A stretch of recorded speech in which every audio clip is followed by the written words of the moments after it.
मोदी सरकार में कई जनकल्याणकारी योजनाएं चलाई जा रही हैं। मकसद है समाज में अंतिम पंक्ति के अंतिम व्यक्ति तक विकास पहुंच सके।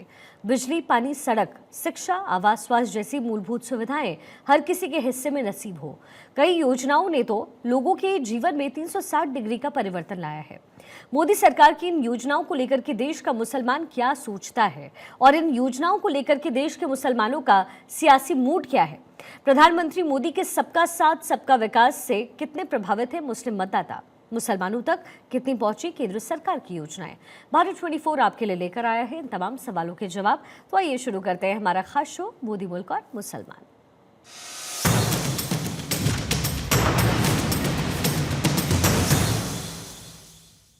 उन्होंने अपने स्पीच में यूएस के अंदर बोला था कि मेरा एक सपना है कि मैं देखना चाहता हूँ कि मुसलमान के बच्चे के एक हाथ में लैपटॉप और एक हाथ में कुरान हो। तो उन्होंने ये कर दिखाया।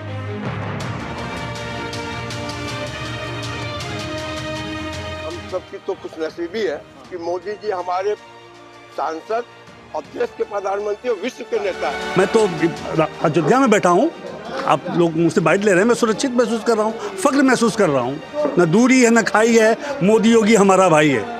माननीय मोदी जी का सारा राष्ट्र के हित के लिए जो कार्य उन्होंने किया है, खास करके बनारस के लिए, तो हम तो गर्व से कह सकते हैं कि हमारे सांसद हैं, तीसरी बार देश के प्रधानमंत्री हैं और मुस्लिमों के दिलों में राज करते हैं। 10 साल से जब से मोदी जी की सरकार और योगी आदित्यनाथ की उत्तर प्रदेश में सरकार आई है, मुस्लिम अपने को बहुत ही फख्र के साथ खुश महसूस कर रहा है। नमस्कार, मैं हूं आकाश और आप देख रहे हैं मोदी मुल्क और मुसलमान। क्या मुसलमानों को डर लगता है? आज हम इसी मुद्दे पर बात करेंगे। मेरे साथ कुछ लोग हैं, मैं उन्हीं से जानना चाहूँगा कि क्या नरेंद्र मोदी की सरकार बनने के बाद क्या डर लगता है? मंदिर, मस्जिद, वक्फ की जो बातें हैं उस पर क्या इनकी राय है? मैं सारे मुद्दों पर इन्हीं लोगों से जानना चाहूँगा, क्योंकि मेरे साथ कुछ लोग मौजूद हैं। मैं उन्हीं से जानना चाहूँगा कि आखिर क्या है उनकी राय। क्या नाम आपका? मेरा नाम इरफान पठान है। क्या कहेंगे, क्या लगता है कि मुल्क में डर लगता है आप लोगों को? नहीं, कोई डर नहीं लगता है। देश के खातिर मरना मिटना सबके बस की बात नहीं। देश के खातिर मरना मिटना सबके बस की बात नहीं। हंसते हुए फांसी पे चढ़ना सबके बस की बात नहीं। देश में मेरे हिंदू, मुस्लिम, सिख, ईसाई रहते हैं। देश में मेरे हिंदू, मुस्लिम, सिख, ईसाई रहते हैं। सबको लेकर साथ में चलना सबके बस की बात नहीं। देश के खातिर तन मन धन सब अपना लुटाते हैं योगी जी, मोदी जी। देश के खातिर तन मन धन सब अपना लुटाते हैं योगी जी, मोदी जी। योगी जी, मोदी जी जैसा नेता बनना सबके बस की बात नहीं। कहीं ऐसा तो नहीं कि फतवा हो जाए आपके पास? कोई फतवा नहीं होगा। जो सच मैंने कह दिया, जो सच हमने कह दिया। तो लगता है कि मुसलमान सुरक्षित है यहाँ? इस एकदम सब सुरक्षित है। हिंदू, मुसलमान, सिख, ईसाई सब हम भाई भाई हैं, सब लोग सुरक्षित हैं। तो बिल्कुल इसी तरीके से मैं और लोग हैं, मैं उनसे भी जानना चाहूँगा, क्योंकि मुद्दा है मोदी मुल्क और मुसलमान। मुसलमान क्या राय रखता है, किस तरीके से, क्या लगता है कि जो वक्फ है या मुसलमान है वो डरा हुआ है? मोदी जी के राज में, उत्तर प्रदेश में योगी जी के राज में मैं समझता हूं कि मुसलमान बहुत खुशहाल है, बिल्कुल डरा हुआ नहीं है। उसकी वजह ये है कि आमतौर से पहले जो है और सरकारों में क्रिमिनल जो रहते थे उनकी दहशतगर्दी हुआ करती थी। इस वक्त जो है हमारे उत्तर प्रदेश की अगर हम बात करें तो क्राइम ज़ीरो के बराबर है। और रही बात मुसलमानों के डरने की, तो डरने का प्रश्न ही नहीं उठता। जब कोई दंगा उंगा नहीं होता है, दंगे में अक्सर जो है अक़लियत समाज को ज़्यादा नुकसान पहुंचता है। मेरे अपनी जानकारी के हिसाब से कि अभी तक जो है उत्तर प्रदेश में कोई इस तरह से बड़ा कोई दंगा नहीं हुआ है। ये बहुत बड़ी कामयाबी की बात है गवर्नमेंट की। जो पिछली सरकारें रही हो, कांग्रेस की रही हो, क्या लगता है कि उसमें आप लोग ठगे गए? बिल्कुल, हमारे जज्बात के साथ जो है खिलवाड़ ज़रूर किया गया। मुस्लिम कम्युनिटी को जो जज्बात को भड़का के आज भी लोग भड़का रहे हैं, अदर पार्टियां हैं, मैं नाम किसी का नहीं लूँगा, लेकिन वो जज्बात के साथ खिलवाड़ करते हैं और वो भारतीय जनता पार्टी या और लोगों को जो हुकूमत में हैं इस वक्त उनसे उनकी दुश्मनी करवाते रहते हैं। जज्बाती इस्तेहसाल इसको कहते हैं, इमोशनल ब्लैकमेल करते हैं। आप शायर भी हैं? बिल्कुल हूँ। क्या नाम है आपका? मेरा नाम कुमैल अहमद सिद्दीकी है, कचौचवी। क्या कहेंगे आप? कुछ अगर चंद अशार मैं पेश। बिल्कुल सुनाऊंगा कि मेरा अपना नज़रिया ये है, मैं बड़े जो स्केल पे देखता हूँ कि कहीं पे कीर्तन, कहीं पर अजान होती है, उसी की शान मुसलसल बयान होती है, और हमारी आपकी भाषाएं मुख्तलिफ ही सही, हमारी जान तो हिंदुस्तान होती है। तो बिल्कुल- हमारी जान तो हिंदुस्तान होती है। और कुमैल आपसी सौहार्द की अलामत बन, कुमैल आपसी सौहार्द की अलामत बन, हर एक शख्स की अपनी उड़ान होती है। क्या नाम सर आपका? शेर अली खान। मेरा वही प्रश्न है कि क्या शेर अली खान को इस मुल्क में डर लगता है? बिल्कुल नहीं डर लगता है। 10 साल से जब से मोदी जी की सरकार और योगी आदित्यनाथ की उत्तर प्रदेश में सरकार आई है, मुस्लिम अपने को बहुत ही फ़ख्र के साथ खुश महसूस कर रहा है, और कोई भी ऐसा मुस्लिम के साथ भेदभाव नहीं हुआ है कि जिससे कि मुस्लिम को डराया जाए, मुस्लिम को धमकाया जाए। कोई ऐसा बीच में उभर के ये नहीं आया हो कि मुस्लिम के साथ सौतेला व्यवहार किया गया हो उत्तर प्रदेश में या पूरे भारत में। जो भी योजनाएं आई हैं वो सारी समाज हमारे मुस्लिम भाइयों को भी दी गई, चाहे जनधन योजना हो, चाहे उज्ज्वला योजना हो, चाहे आप प्रधानमंत्री आवास योजना हो, चाहे राशन का हो, जो भी योजनाएं मिली वो सामान, चाहे शौचालय हो, स्वच्छता मिशन पे, तो सारे सामान जितने भी मतलब योजनाएं आई, सभी योजनाओं में मुसलमानों को भरपूर तरीके से पूरा सहयोग मिला है। कोई मुसलमान भारत में या उत्तर प्रदेश में डरा नहीं महसूस कर रहा तो है। कौन सा ऐसा नैरेटिव है जो सेट किया जाता है मुसलमानों के बीच में एक इस तरीके की? ये राजनीतिक दल हैं, छोटे छोटे राजनीतिक दल जो हैं उत्तर प्रदेश में, वो अपने मुसलमानों को भड़का रहे हैं कि अगर मोदी आएंगे तो मुसलमानों के संग ये हो जाएगा, या मान के चलिए योगी जी आ जाएंगे उत्तर प्रदेश में तो मुसलमानों के संग इतना बुरा हो जाए। ऐसा कुछ नहीं, 10 साल में कुछ नहीं देखने को मिला है। मुसलमान अपने आप को सुरक्षित महसूस कर रहा है, और सुरक्षित है भी। मुसलमान सुरक्षित है और सुरक्षित रहेगा जब तक ये, मैं तो चाहूँगा कि नरेंद्र भाई मोदी की 50 साल सरकार चले, जिससे कि मुसलमान को अपना हक और अपनी सुरक्षा जो प्रधानमंत्री नरेंद्र मोदी जी की उसमें मिली है, कभी किसी को नहीं मिली होगी, किसी भी सरकार में नहीं। बिल्कुल इसी तरीके से मेरे साथ और लोग हैं। क्या नाम मैम आपका? मेरा नाम एडवोकेट गुलजार है। गुलजार। वही मेरा प्रश्न है कि क्या गुलजार को भी इस देश में डर लगता है? बिल्कुल डर नहीं लगता है मुझे। और जब से मोदी की सरकार आई है, मोदी जी माननीय प्रधानमंत्री जी की जब से सरकार आई, जब से अमन और शांति है हमारे देश में, वरना हर रोज़ लड़ाई और दंगे होते रहते थे। चाहे वो बाबरी मस्जिद की लड़ाई, एक वक्त था कि जब सिर्फ ताला खुला था, धरती हमारी खून से लाल हो गई थी, और भव्य मंदिर बनकर तैयार हो गया, एक चींटी तक नहीं मरी। क्या वो अच्छा दिन था या ये अच्छा दिन है? मुझे तो लगता है ये अच्छा दिन है। और अल्पसंख्यकों के साथ बांग्लादेश में जो अत्याचार हो रहा है, हम लोगों ने बाकायदा धरना दिया है अपने हिंदू भाइयों के लिए। और एक हिंदुस्तान, ये उत्तर प्रदेश हिंदुस्तान ही ऐसा मुल्क है जहाँ पर हिंदू मुस्लिम भाई भाई का नारा ही नहीं लगाया जाता है। यहाँ देवा और महादेवा की पावन धरती है, और हम लोग सब हिंदू मुस्लिम भाई भाई सिर्फ कहने के लिए नहीं, वास्तव में हिंदू मुस्लिम भाई भाई हैं। और जहाँ पर हमारे देवा और महादेवा के जो महापुरुष थे वो आपस में बहुत अच्छे दोस्त भी थे। 80% मुस्लिम ही फ़ायदा उठा रहा है इन योजनाओं का। उसके बाद भी अगर वफ़ादारी ना करे, और हमारे नबी करीम सल्लल्लाहु अलैहि वसल्लम का ये इरशाद है कि जिस मुल्क में रहिए वफ़ादारी से रहिए, ये हमारा मुल्क है। और प्रधानमंत्री जी हमारे राजा हैं, और राजा की बात मानना प्रजा का कर्तव्य है। और जबकि हम लोग प्रजा की तरह कोई व्यवहार भी नहीं होता हम लोगों के साथ, मुस्लिमों के साथ कोई अत्याचार नहीं होता, कोई अन्याय नहीं होता। भाई राम मंदिर को बनना था, वो बन गई। और मोहन भागवत जी ने भी कहा कि हर मस्जिद के नीचे शिवलिंग मत ढूंढो, क्योंकि जो होना था हो गया। ये तो सत्य है कि सनातन ही सत्य है, और मंदिरों को तोड़कर मस्जिदें बनाई गई हैं। अगर हम जड़ों से जुड़ें, इस तरह की बात करें, तो सच्चाई तो यही है। इसलिए हाँ, कतई बहुत बड़ी बात आप कह रही हैं कि मंदिरों को तोड़कर बनाई गई। हाँ, मुगल के दौर में, मुगलों के दौर में काफ़ी मंदिरें टूटी और मस्जिदें बनी, लेकिन मोहन भागवत जी का दिल बड़ा देखिए कि अब हर मस्जिद के नीचे शिवलिंग मत ढूंढो, अमन और शांति से रहो। जब इतना बड़ा मुखिया कह रहा है तो ये हम लोगों की मोहब्बत में ही तो कह रहा है, तो कैसा डर? तो बिल्कुल इसी तरीके से मेरे साथ, क्या नाम सर आपका? आफ्ताब मिर्ज़ा। आफ्ताब मिर्ज़ा साहब, क्या कहेंगे आप? किस तरीके से लग रहा है कि मोदी जी की जो सरकार है वो चल रही है, अल्पसंख्यकों को क्या उसमें डर लगता है, या उनके साथ दोयम दर्जे का व्यवहार? मुसलमानों ने तो भाई माना हुआ है, और देश सुरक्षित है, मुसलमान सुरक्षित है, अल्पसंख्यक सुरक्षित है। अब तक तो देश को लूटा गया था, अब जाके हम सुरक्षित हुए हैं। मैं अयोध्या में आज बैठा हूँ, सुरक्षित महसूस कर रहा हूँ। इससे बड़ी बात क्या है? मैं रामलला अयोध्या में बैठा हूँ, यहाँ हिंदुओं के बीच में बैठा हूँ, तो मतलब मुसलमान सुरक्षित है। मोदी योगी को हम लोगों ने भाई मान लिया, मुसलमान मान लिया है। कुछ लोग नहीं माने हैं तो कटेंगे तो बटेंगे, कटेंगे तो बटेंगे, बटेंगे तो हाँ बटेंगे तो कटेंगे और कटेंगे तो बटेंगे। ये तो होली हो ही गया है। और मैं तो अयोध्या में बैठा हूँ, आप लोग मुझसे बाइट ले रहे हैं, मैं सुरक्षित महसूस कर रहा हूँ, फख्र महसूस कर रहा हूँ। न दूरी है न खाई है, मोदी योगी हमारा भाई है। आपका क्या नाम है भाई साहब? शकील अहमद। अच्छा शकील भाई, मोदी जी आपके संसदीय क्षेत्र के सांसद हैं और प्रधानमंत्री हैं, और मोदी को लेकर के मुसलमानों में बहुत ही जो है तरह तरह की भ्रांतियां फैलाई जा रही हैं। इसको लेकर के आपकी क्या नजरिया है? हम सबकी तो खुशनसीबी है हाँ। कि मोदी जी हमारे सांसद और देश के प्रधानमंत्री और विश्व के नेता है।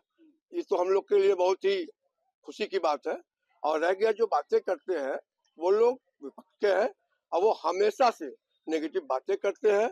आम मुस्लिम जो है मोदी जी के बनारस आने के बाद पहला दूसरा तीसरा टर्न है, बनारस तो इतना बदला है कि जमीन से आसमान, यानी कि बनारस पूरी तरीके से चमक रहा है। ये मोदी जी की देन है। मोदी जी ने कभी भी कहीं से भी कोई वर्ग में बात कर नहीं, जो भी विकास है सब क्षेत्रों में है, जो भी स्कीमें आई है लाभ के लिए वो सबके लिए। ऐसा नहीं कि किसी एक समाज को जाएगा दूसरे को नहीं जाएगा, ऐसा कुछ नहीं है। अच्छा, ये माना जाता है कि उत्तर प्रदेश में खास तौर पे वाराणसी के आसपास के जनपदों में मुसलमान किसके साथ हैं?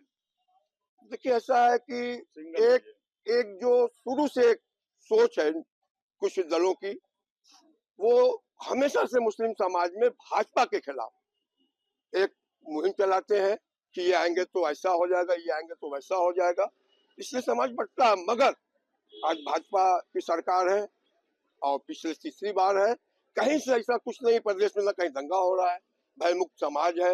हम रात में भी घर से निकल रहे, परिवार लेकर कहीं भी जा रहे आ रहे हैं, कहीं कोई ऐसा नहीं है। ये खाली उनकी सोच है और जो बदलाने काम करते हैं सब कुछ ठीक है। ये भी कहा जाता है कि जो यह सरकार जो है खास तौर पे मुस्लिम समाज को टारगेट कर रही है, तो इसके बारे में क्या कहेंगे आप? नहीं ऐसा नहीं, सरकार जीरो टॉलरेंस पे काम कर रही है और उसमें कोई भी अगर गलत है, कोई किसी भी समाज का हो तो उसके साथ वही होगा जो इस सरकार की सोच है कि हम अपराध को पहले रोकेंगे, उसमें जाति धर्म का कोई वो नहीं है। ये खाली कहने की बात है। तो देखिए शकील भाई का ये साफ कहना है कि ये सरकार जीरो टॉलरेंस पे काम कर रही है और समाज में किसी भी तरीके की तफरके की बात सरकार नहीं करती है।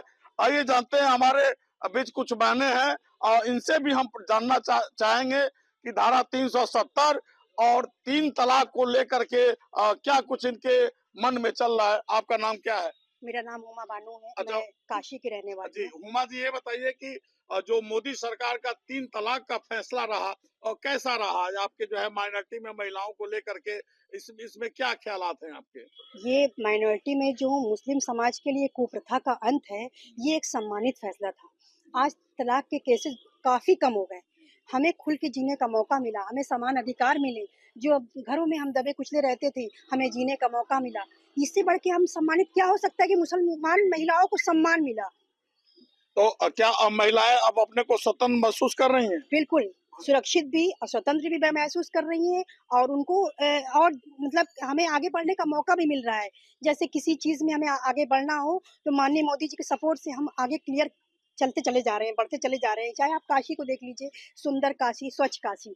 जैसे नाम था कि आज माननीय मोदी जी का सारा राष्ट्र के हित के लिए जो कार्य उन्होंने किया है, ख़ास करके बनारस के लिए, तो हम तो गर्व से कह सकते हैं कि हमारे सांसद हैं, तीसरी बार देश के प्रधानमंत्री हैं और मुस्लिमों के दिलों में राज करते हैं।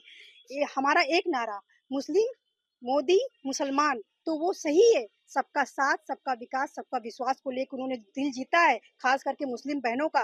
धारा 370 हटाना मामूली बात नहीं ना, लेकिन उन्होंने कर दिखाया। तो देखिए हुमा जी का कहना है कि मोदी सरकार में एक हाथ में कुरान और दूसरे हाथ में लैपटॉप लेने की आजादी मिली है। चाहे उज्ज्वला गैस हो, आयुष्मान कार्ड हो, सबसे ज्यादा लाभार्थी मुस्लिम ही निकलेगा आपको, खास करके काशी में। अच्छा, आवास मिला है मुस्लिमों को? बिल्कुल, आप जाइए वहाँ हरहुआ और ये क्षेत्र में देख लीजिए, ये पांडेपुर वगैरह में बिल्कुल मिला है। सबसे ज्यादा लाभार्थी गैस की, उज्ज्वला गैस की हैं, जो मैंने खुद दिलवाया उन लोगों को। आज खुश है, खुद कहती है कि माननीय मोदी जी ने हम लोग को रोटी सेकने का एक मौका दे दिया, कि हमारे पास चूल्हा जो था वो ऐसे हम लोग लकड़ियों में फूकते थे, लेकिन आज गैस पे पका रहे। एक सपना हम लोग का साकार हुआ। तो आइए शकील भाई, ये जो प्रधानमंत्री आवास योजना है, उज्ज्वला योजना है, और तमाम माइनॉरिटी को लेकर के, सबसे बड़ी बात की मदरसों को लेकर के विपक्ष लगातार हमलावर है सरकार के ऊपर। तो जो मदरसों के लिए जो नियम बनाए जा रहे हैं, उसके पीछे क्या मंशा है सरकार की, और आप क्या कुछ कहना चाहेंगे? देखिए, जहाँ तक मदरसों की बात है, जो मदरसे सही और जो शिक्षा दे रहे बच्चों को, वो सारे मदरसे वाले कहीं से कहीं कोई दिक्कत में नहीं है। अब कुछ लोगों ने पिछली सरकारों में लाभ देकर या किसी भी तरीके से मदरसों को कागज पे बना लिया, मदरसा है ही नहीं है, तो ऐसे को तो दिक्कत आएगी। इसलिए कि सरकार जो है साफ सुथरी अगर नारा देती है तो उसको जमीन पर उतारना है। मदरसा है नहीं, आप जो है फंड ले रहे हैं, सरकार से लाभ ले रहे हैं, तो बस उन्हीं को दिक्कत होगी। सही मदरसे सारे चल रहे, सारे बच्चे शिक्षित हो रहे हैं, कहीं कुछ भी ऐसी बातें नहीं हमारे समझ में आती है। और रह गया बनारस की बात, आप देख लीजिए, काशी विश्वनाथ जी का मंदिर का रास्ता नहीं मिल रहा करते थे जाने के दर्शन के, आज वहाँ पे कॉरिडोर देखिए, कितने बाहर से लोग आ रहे हैं, कितना बनारस में व्यापार बढ़ा, चाहे वो रिक्शे वाले हो, टोटो वाले हो, टेम्पो वाले हो, माझी समाज हो। हुमा जी, आप कह रहे थी काशी और मोदी के रिलेशन के बारे में, काशी और मोदी और मुसलमानों के रिलेशन के बारे में कह रही थी आप। देखिए, काशी की महिलाओं की फुल आवाज है, न दूरी है न खाई, मोदी हमारा भाई। न दूरी है न खाई है, मोदी हमारा भाई है। सबके दिलों में राज करने वाले। जी जी। अच्छा, एक चीज ये बताइए कि मोदी को लेकर के जैसे मदरसों को लेकर के हैं, और मुसलमानों के बच्चों के शिक्षा दीक्षा को लेकर के तमाम तरीके के लोग भ्रांतियां फैला रहे हैं कि यह सरकार मदरसों को बंद कर देगी, बंद कर रही है, मदरसों पर बुलडोजर चलवा रही है। तो आपकी क्या नजरिया है? देखिए, शकील भाई ने क्या कहा था, जो लीगल है वो रहेंगे, लेकिन जो अवैध कब्जे किए गए वो तो नकारे जाएंगे। अवैध कब्जा कहीं भी हो, चाहे वक्फ बोर्ड की जमीन हो चाहे कुछ हो, वो खत्म होने हैं। लेकिन जो लीगल मदरसे पढ़ रहे हैं बच्चे, वो बिल्कुल नहीं हटाए जाएंगे। वो बिल्कुल एकदम बिल्कुल बेफिक्र रहे मदरसे के जो प्रबंधक है, कि उनके लिए कोई, उनके कागज मजबूत है, वो मजबूत है। तो क्या आप मानती हैं कि मदरसों में दीनी तालीम के साथ अंग्रेजी माध्यम के भी शिक्षा दिए जाएंगे? बिल्कुल सही है, बिल्कुल सही है, क्योंकि हमारे बच्चे दीनी इस्लाम के साथ साथ अपने राष्ट्र की भाषा या अपने हिंदुस्तान में रह रहे हैं, उनका कल्चर उसको अपनाना जरूरी होगा। अगर राष्ट्रगान हो रहा है तो बिल्कुल सही हो रहा है। अगर हमारे मदरसों में राष्ट्रगान हो रहा है तो बिल्कुल लीगल है, ये होना चाहिए।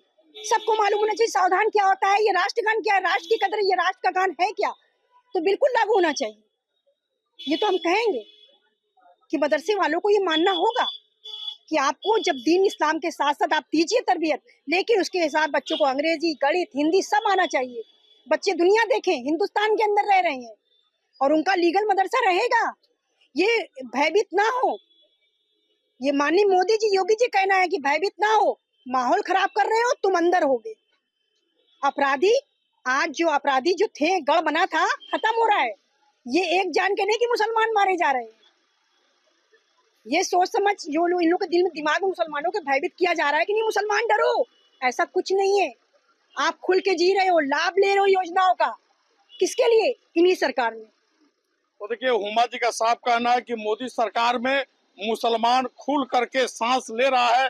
आइए हम फिर जानते हैं शकील भाई से कि शकील भाई, ये बताइए कि ये माइनॉरिटी में बड़ी तेजी से चर्चा है कि यह सरकार मदरसों को ही खत्म कर दी, वक्फ बोर्ड की संपत्तियों पर सरकार कब्जा करने की साजिश रच रही है। तो आपके हिसाब से मुसलमानों के मन में क्या कुछ चल रहा है वक्फ बोर्ड को लेकर के? देखिए, मुस्लिम समाज के मन में साफ है कि जो भी होगा सही होगा। अभी देख लीजिए आप, अजीज पाशा का फैसला सुप्रीम कोर्ट में 65-67 का आज 24 में जो पलटा है कि नहीं, अलीगढ़ पे और माइनॉरिटीज का हक है। आगे 3 बेंच पे सरकार आए तो बहुत बड़ी बात है।